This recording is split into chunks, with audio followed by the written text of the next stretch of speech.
25 जून 1975 की रात, यानी 50 साल पहले की वो रात दुनिया के सबसे बड़े लोकतंत्र को इमरजेंसी की आग में झोंकने की याद दिलाती है। इमरजेंसी की वो घटना भारतीय लोकतंत्र के इतिहास में एक काला धब्बा बन चुकी है। तत्कालीन प्रधानमंत्री इंदिरा गांधी ने 25 से 26 जून 1975 की दरमियानी रात को इमरजेंसी का आदेश दिया और सुबह होते ही इसकी घोषणा कर दी।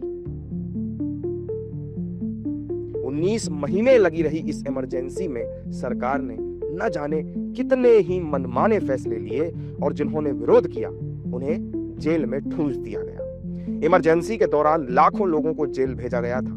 जेल में बिताए पलों की खौफनाक यादें और जख्म आज भी उन लोगों के जहन में ताजा हैं। उत्तर प्रदेश के बरेली के वीरेंद्र अटल और चंदौली के हरवंश सिंह आज भी उस मंजर को भूल नहीं पाए। बहुत टार्चर किया इस पुलिस ने। हाकिम राय ने 7 डंडे मेरे शरीर पर तोड़ दिए। मैं जब उससे भी काबू में नहीं आया तो बरेली के तत्कालीन जिलाधिकारी माता प्रसाद के 29 अक्टूबर 1975 की सवेरे वे सीओ के कमरे में आए। मुझे हवालात से निकाला गया, हाथों में मेरे हथकड़ी डाली गई और हाकिम राय ने मुझे डंडों से फिर मारना शुरू किया और उसके किसी इशारे पर उन्होंने एक प्लास मंगवाया। मैं बहुत सोचता रहा कि आखिर हमारे शरीर में ऐसा कौन सा अंग है जो प्लास से ढीला किया जाएगा या उससे कसा जाएगा, लेकिन उसके हाथ में प्लास आते ही मेरे हाथों के नाखून उन्होंने प्लास से खींचना शुरू कर दिए। मेरे हाथों से खून बह पड़ा। थानाध्यक्ष जो है हमको मारा पीटा और बुरी तरह ले गया थाने। वहाँ पर टार्चर किया, करंट लगाया। मथुरा के विजय बहादुर सिंह ने भी 1975 के आपातकाल को याद करते हुए बताया कि उस दौरान लोगों की आजादी छीन ली गई थी।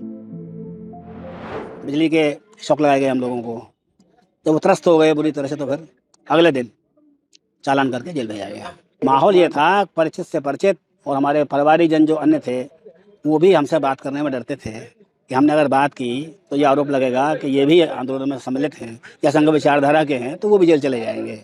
इतना बड़ा आतंक था और उस आतंक का दुरुपयोग प्रशासन जैसे करता है, अन्य मामलों में भी वैसे भी हुआ। तमाम व्यापारियों को जेल भेज दिया गया, जो सही भी थे और नहीं भी थे उनको भी।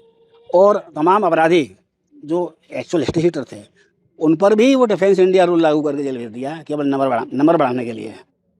तो मथुरा के ऐसे तमाम लोग थे अपराधी जिनको उस धारा में जेल भेज दिया गया, जिनका कोई मतलब नहीं था आंदोलन से, और जो आंदोलन कर रहे थे वो तो थे ही।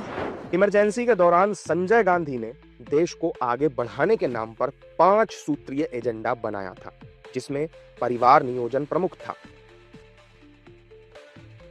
इसके तहत देश भर में करीब 83 लाख लोगों की जबरदस्ती नसबंदी करा दी गई।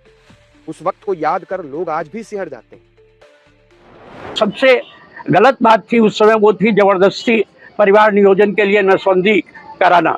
खुद अपनी कराओ या कहीं से केस ढूंढ के लाओ, तभी आपका इंक्रीमेंट आगे हो सकता था, तभी आपकी सैलरी समय से मिल सकती थी।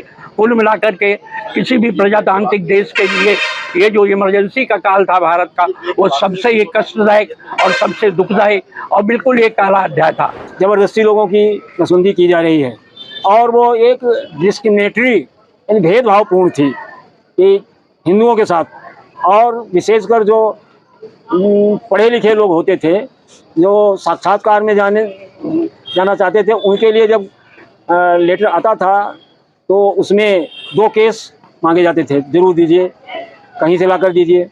जो मैं खुद इंटरव्यू में नहीं गया, न केस ला सका न इंटरव्यू में गया उस समय, तो ये होता था। और जो कोई आरएसएस से जुड़े होते थे उनको तो छुपना ही पड़ता था, नहीं तो उठा करके इतनी यातनाएं दी जाती थी कि जबरदस्ती जेल में डाल दिया जाता था। तो ये मेरी समझ से बहुत ही खराब था कि जबरदस्ती जो नसबंदी की लागू की गई।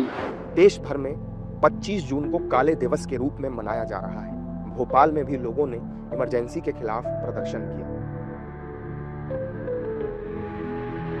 तो श्रीमती इंदिरा गांधी ने तत्काल पूरे देश में आपातकाल लगाया ताकि वो प्रधानमंत्री बन गए।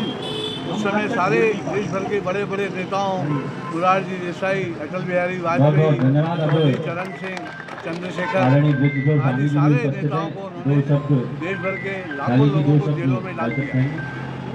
आपातकाल चलता रहा, इस बीच अनेकों कष्ट, कई लोग मर गए। इमरजेंसी के समय सरकार का विरोध करने का मतलब था जेल। क्या लेखक, क्या फिल्मकार और क्या नेता, किसी को भी नहीं छोड़ा गया था। हालांकि 18 जनवरी 1977 को इंदिरा गांधी ने अचानक मार्च के महीने में लोकसभा चुनाव कराने की घोषणा कर दी। 16 मार्च को हुए लोकसभा चुनाव में इंदिरा गांधी और संजय गांधी दोनों बुरी तरह हार गए और आपातकाल के रूप में देश पर लगा कलंक 21 मार्च को आधिकारिक रूप से खत्म हुआ।